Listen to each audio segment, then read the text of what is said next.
Hello all, welcome to toppers world.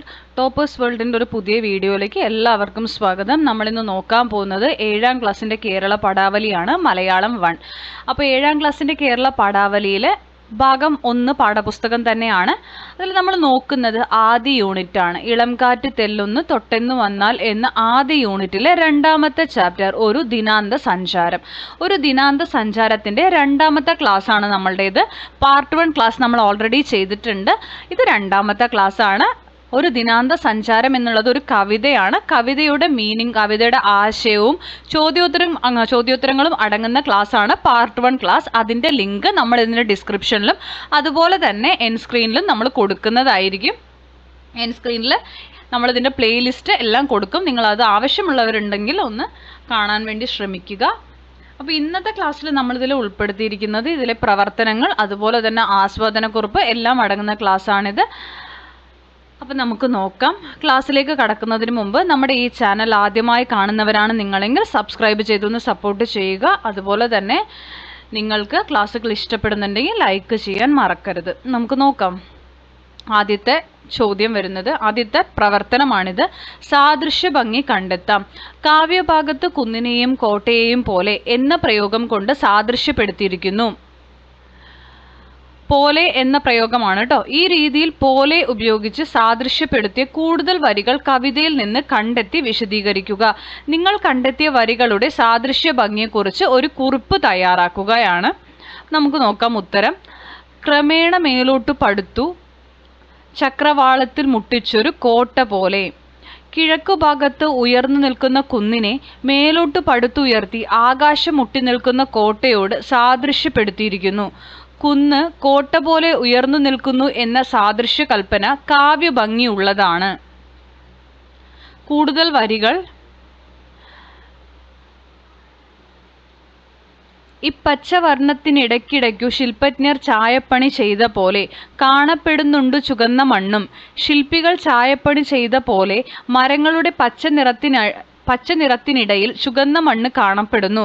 പ്രകൃതിയിലെ സുന്ദരമായ കാഴ്ചയെ ശില്പിയുടെ കരവിരുതിനോടാണ് കവി സാദൃശ്യപ്പെടുത്തിയിരിക്കുന്നത്.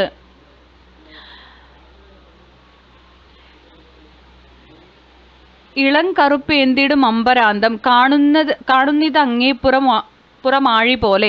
ഇളം കറുപ്പ് നിറമുള്ള ആകാശം മരങ്ങളുടെ ഇലകൾക്കിടയിലൂടെ കാണുമ്പോൾ കടൽ പോലെ തോന്നുന്നു എന്നാണ് കവി പറയുന്നത്. സന്ധ്യാസമയത്തെ കറുപ്പ് കലർന്ന ആകാശത്തെ കടലിനോട് സാദൃശ്യപ്പെടുത്തിയിരിക്കുന്നു. പ്രകൃതി ദൃശ്യങ്ങളെ സാദൃശ്യ കൽപ്പനയിലൂടെ ആവിഷ്കരിച്ചിരിക്കുകയാണ് ഇവിടെ. ഈ കൽപ്പനകൾ കവിതയെ ആസ്വാദ്യമാക്കുന്നു.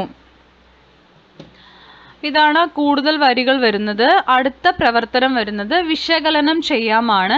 ഈ പോക്കുവെയിലേൽക്കുകയാൽ വിചിത്രവർണ്ണം വഹിക്കുന്നിതു കുന്നിതേറ്റം.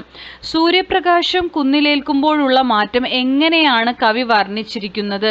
കവിതയിലെ വരികൾ വിശകലനം ചെയ്ത് കുറിപ്പ് തയ്യാറാക്കുകയാണ്. അപ്പം നമുക്ക് നോക്കാം ഇതിൻ്റെ ഉത്തരം. പോക്കുവെയിൽ ഏൽക്കുമ്പോൾ, പോക്കുവെയിൽ എന്ന് പറഞ്ഞാൽ വൈകുന്നേരത്തെ വെയിലാണ്. പോക്കുവെയിൽ ഏൽക്കുമ്പോൾ കുന്ന് പല നിറങ്ങൾ വഹിക്കുന്നു എന്നാണ് കവി പറയുന്നത്. മരങ്ങളിലെ പച്ചിലയിലും തളിരുകളിലും പൂക്കളിലും പുല്ലിലുമെല്ലാം പോക്കുവെയിൽ ഏൽക്കുന്നത് കൊണ്ടാണ് കുന്നിന് ഈ നിറവ്യത്യാസം ഉണ്ടാകുന്നത്. പോക്കുവെയിലിൻ്റെ നിറമാണ് ചെടികളിലും മറ്റും പല നിറമായി കാണപ്പെടുന്നത്. വള്ളത്തോൾ സന്ധ്യാസമയത്തെ കുന്നിൻ്റെ മനോഹാരിതയെ കാവ്യാത്മകമായി വർണ്ണിച്ചിരിക്കുന്നു. അടുത്തത് ആൽബം തയ്യാറാക്കാമാണ്. കുന്നുകളുടെ വ്യത്യസ്ത സമയങ്ങളിലെ വിദൂര ദൃശ്യങ്ങൾ, സമീപ ദൃശ്യങ്ങൾ എന്നിവ മൊബൈലിൽ പകർത്തി ഒരു ഡിജിറ്റൽ ആൽബം തയ്യാറാക്കുക. ഇത് നിങ്ങൾ ചെയ്യേണ്ടതാണ്. മൊബൈലിലെല്ലാം ഷൂട്ട് ചെയ്തതിന് ശേഷം ഒരു ഡിജിറ്റൽ ആൽബം തയ്യാറാക്കുക. കവിതയിലെ കാഴ്ചകളും നിങ്ങൾ പകർത്തിയ ദൃശ്യാനുഭവങ്ങളും ഉൾപ്പെടുത്തി കുറിപ്പ് തയ്യാറാക്കുക. ഒരു മോഡൽ കുറിപ്പ് നമ്മളിവിടെ നിങ്ങൾക്ക് തരാം. മഹാകവി വള്ളത്തോൾ ദിനാന്ത സഞ്ചാരം എന്ന കവിതയിൽ വർണ്ണിക്കുന്നത് പോലെ തികച്ചും മായികമായ ഒരു അനുഭൂതിയാണ് അസ്തമയ സമയത്തെ മലനിരകൾ എന്നിലുണ്ടാക്കിയത്. കുന്നുകളുടെ ചിത്രങ്ങൾ പകർത്താൻ നേരിൽ പോയപ്പോൾ സൂര്യൻ അസ്തമിക്കാൻ ഒരുങ്ങുമ്പോൾ മലമടക്കുകളുടെ മുകളിലെ വൃക്ഷങ്ങൾ സൂര്യന്റെ അവസാന കിരണങ്ങളെ സ്വീകരിക്കുന്നു. ഇലകൾ സ്വർണ്ണ നിറത്തിൽ തിളങ്ങുന്നു. മരങ്ങളുടെ നിഴലുകൾ നീങ്ങി നീങ്ങി പോകുന്നു. മലഞ്ചെരിവുകളിൽ വൃക്ഷങ്ങൾ ഒരു ഇരുണ്ട പച്ച പരവതാനി വിരിക്കുന്നു. ഇലകൾക്കിടയിലൂടെ സൂര്യന്റെ കിരണങ്ങൾ ഒളിച്ചു കളിക്കുന്നു. നിറങ്ങൾ മാറി മാറി വരുന്നു. മഞ്ഞ, ഓറഞ്ച്, ചുവപ്പ്, ഓരോ നിറവും മലമുകളിലെ ഭൂപ്രകൃതിയെ ഒരു പുതിയ വെളിച്ചത്തിൽ കാണിക്കുന്നു. മരങ്ങൾക്കിടയിലൂടെ വരുന്ന കാറ്റ് ഇലകളെ തഴുകി കടന്നു പോകുന്നു. മരങ്ങളുടെ ഇരകൾക്കിടയിലൂടെ ആകാശം കാണാം. ചുവന്ന ആകാശത്തിൽ വെളുത്ത മേഘങ്ങൾ പതുക്കെ നീങ്ങുന്നു. മേഘങ്ങൾക്കിടയിലൂടെ വീഴുന്ന സൂര്യകിരണങ്ങൾ ഒരു മാന്ത്രിക വെളിച്ചം സൃഷ്ടിക്കുന്നു. സൂര്യന്റെ അസ്തമയം, മരങ്ങൾ, കാറ്റ്, പ്രകാശം എന്നിവയുടെ സംഗമം നമ്മെ ഒരു നിർമ്മല ലോകത്തേക്ക് കൊണ്ടുപോകുന്നു. ഈ മായിക അനുഭവം നമ്മുടെ ആത്മാവിനെ പുനരുജ്ജീവിപ്പിക്കുകയും പ്രകൃതിയുടെ അത്ഭുതങ്ങളാൽ നമ്മെ വിസ്മയിപ്പിക്കുകയും ചെയ്യുന്നു. ചിത്രം വരയ്ക്കാമാണ് അടുത്തത്. പ്രായേണ പത്രങ്ങൾ നിറഞ്ഞു തിങ്ങി നിൽക്കുന്ന വല്ലീതരു മണ്ഡലത്താൽ പരക്കെ നൽ പച്ച നിറം പെടുന്നീ കുന്നെത്രയും കൺകുളിരേകിടുന്നു. വരികളിലെ ആശയം, മനോഹാരിത എന്നിവ തിരിച്ചറിഞ്ഞ് പരക്കെ നൽ പച്ച നിറം തൂകി നിൽക്കുന്ന കുന്നിന്റെ ചിത്രം വരയ്ക്കുക എന്നാണ്. ചിത്രം നിങ്ങൾ വരയ്ക്കുക. നമുക്കടുത്തത് ആസ്വാദനക്കുറിപ്പ് തയ്യാറാക്കാനാണ്. നമുക്കിവിടെ മലയാളം കേൾക്കാൻ വായോ എന്ന കവിതയാണ് തന്നിരിക്കുന്നത്. അപ്പോൾ ഈ കവിതയൊന്ന് വായിക്കുക. കവിത കുട്ടിക്കവിതകൾ സത്യചന്ദ്രൻ പൊയിൽകാവിൻ്റെ കവിതകളാണ്. ഈ കവിതയുടെ ആസ്വാദനമാണ് നമ്മൾ പറയാൻ പോകുന്നത്. ഈ കവിത വിശകലനം ചെയ്ത് ആശയഭംഗി, പ്രയോഗഭംഗി തുടങ്ങിയവ ഉൾപ്പെടുത്തി ആസ്വാദനക്കുറിപ്പ് തയ്യാറാക്കുക. നിങ്ങൾ തയ്യാറാക്കിയ കുറിപ്പ് സഹപാഠികളുടെ രചനകളുമായി ഒത്തുനോക്കി ചർച്ച ചെയ്ത് അധ്യാപകരുടെ സഹായത്തോടെ മെച്ചപ്പെടുത്തുക. അത് നിങ്ങൾ ചെയ്യേണ്ടതാണ്. നമ്മളിവിടെ ആസ്വാദനക്കുറിപ്പ് നിങ്ങൾക്ക് തരാം. മലയാളം കേൾക്കാൻ വായോ എന്നുള്ള കവിതയുടെ ആസ്വാദനം നോക്കാം. മലയാള ഭാഷയെയും കേരളത്തെയും വാഴ്ത്തുന്നതാണ് സത്യചന്ദ്രൻ പൊയിൽകാവിൻ്റെ മലയാളം കേൾക്കാൻ വായോ എന്ന കവിത. മലയാളം കേൾക്കാനും മാമലകൾ കാണാനും കവി ക്ഷണിക്കുന്നു. മഴ പെയ്ത് നിറഞ്ഞൊഴുകുന്ന പുഴയുടെ മയിലാട്ടം കാണാനും സുന്ദരമായ ഈ നാട്ടിലെ വസന്തകാലം കാണാനും കവി ക്ഷണിക്കുന്നു. മനസ്സിൻ്റെ തീരത്ത് മനോഹരമായ കാവ്യങ്ങൾ തീർക്കാൻ വായോ എന്നും പറയുന്നു. പൊന്നോണക്കാലത്ത് വയലിൽ വീശുന്ന കാറ്റിൽ ഒന്നിച്ചു നടക്കാനും കവി ക്ഷണിക്കുന്നു.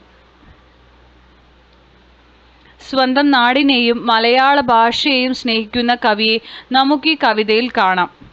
സ്വന്തം നാടും ഭാഷയും മറക്കുന്നവരോട് മലയാളം കേൾക്കാനും നാടു കാണാനും നാടിൻ്റെ ഭംഗികൾ കാണാനും കവി വിളിക്കുന്നു. പിറന്ന നാടും മാതൃഭാഷയും ശ്രേഷ്ഠമാണ് എന്ന സന്ദേശം കവിത പകർന്നു നൽകുന്നുണ്ട്. ആശയഭംഗിയിലും പ്രയോഗഭംഗിയിലും ശ്രദ്ധേയമാണ് മലയാളം കേൾക്കാൻ വായോ എന്ന കവിത. ഒത്തുചേരലിൻ്റെയും ഒരുമയുടെയും മഹത്തായ സന്ദേശം കൂടി കവിത നൽകുന്നു. ഇത്രയുമാണ് നമ്മൾ ഇന്നത്തെ ക്ലാസ്സിൽ ഉൾപ്പെടുത്തിയിരിക്കുന്നത്. ഇതോടുകൂടി നമ്മളുടെ ഈ ചാപ്റ്റർ ഇവിടെ കംപ്ലീറ്റ് ആവുകയാണ്. അപ്പോൾ ക്ലാസ്സുകൾ നിങ്ങൾക്ക് ഇഷ്ടപ്പെടുന്നുണ്ടെങ്കിൽ ലൈക്ക് ചെയ്യുക, ഷെയർ ചെയ്യുക, സബ്സ്ക്രൈബ് ചെയ്യുക. നിങ്ങളുടെ 7ാം ക്ലാസ്സിൻ്റെ എല്ലാ സബ്ജക്ട്സിൻ്റെയും നിങ്ങൾക്ക് ഉപകാരപ്പെടുന്ന ചോദ്യോത്തരങ്ങൾ, പ്രവർത്തനങ്ങൾ, അതുപോലെ തന്നെ നിങ്ങളുടെ മോഡൽ ക്വസ്റ്റ്യൻ പേപ്പറുകൾ, ഉത്തരങ്ങൾ തുടങ്ങിയ എല്ലാതും നമ്മളുടെ എല്ലാ ക്വസ്റ്റ്യൻ ആൻസേഴ്സും അതുപോലെ നിങ്ങൾക്ക് വേണ്ട എല്ലാതും നമ്മളുടെ ചാനലിൽ അവൈലബിൾ ആയിരിക്കും.